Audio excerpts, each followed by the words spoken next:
that's what the circus does for all the oddities. It really allows them a place where they can be very confident in themselves, and they respect each other and love each other, and it gives them a safe space to be, which is really nice. Anne and Philip, fall in love.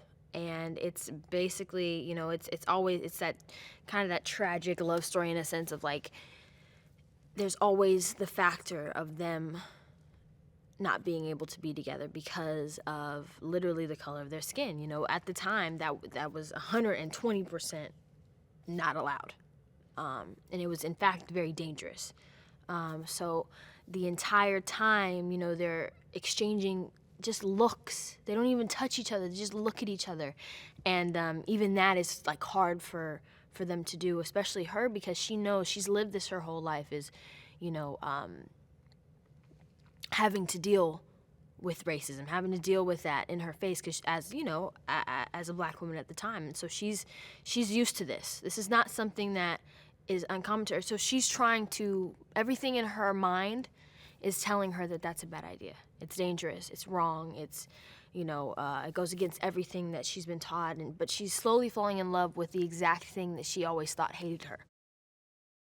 Ben and Justin are incredible. Okay, they are young and they're fresh. They understand, music so well. And I think what's so cool about this is, even though it's set in the 1800s, right? And even though, it is a musical, and musicals kind of have their own sound, there's something about this one musically that is very modern and contemporary. Like, you could re-record any of these and it could go on the radio, as a pop song. And I think that that's kind of cool because it blends, then and now, and makes it understandable, tangible for people now. The dancing. I'm pretty sure hip-hop wasn't a thing yet, but there's lots of hip-hop dancing in this, which I think is really dope. Every word reflects what these characters are going through, what they're feeling, and so when you're singing them, you can really fall into the character because it's just so, everything that they're feeling, it just is coming out. And so many people can relate to, those kinds of, those songs.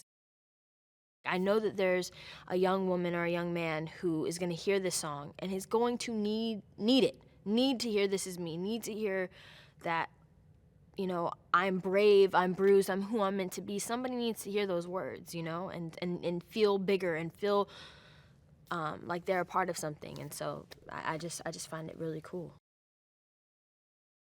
I don't really think there's anything like it. Like, like we're literally flying through the air, and like, it's so cool to me, this love story, and it's this choreography that usually, when you have a love story in a musical and there's choreography, it all happens on the ground.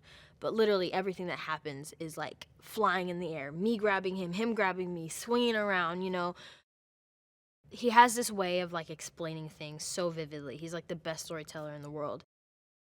All the costumes are like, custom made costumes, and so beautiful and detailed and colorful, and and when it all comes together, somehow it all matches. It's weird, you know what I mean? It all kind of seems to make sense once you see it on camera. I think Hugh is perfect for this because he's so passionate about it. You know what I mean? Like, the passion that he has for the project, I think, is the same passion that P.T. Barnum had for his circus. He literally made this movie happen. He's wanted to create it and make it happen, and that's exactly what Hugh did, is he made this. We wouldn't be here if he hadn't put all his love and energy into the project, from the very beginning all the way through. And so to see him be so passionate about it makes everybody else on set want to work even harder. There's a billion different things that somebody can leave with that, and I just think that, everybody's going to be able to relate to it a different way. And hopefully leave with a very fantastical, magical experience, and just probably leave singing and dancing and,